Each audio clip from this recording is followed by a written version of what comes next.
Hey guys, what's up? In this video, I'm going to show you how to clone app in Redmi 13C device. So for this, all you guys have to do just go to settings and then search for dual app.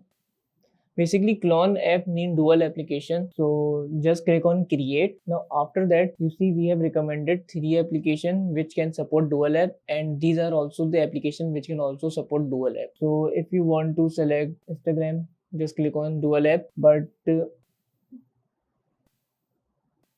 okay, so as you see, the dual application is now enabled here. This one is my actual Insta and this one is my clone Instagram. Like if you want to also select WhatsApp, so just click on dual app.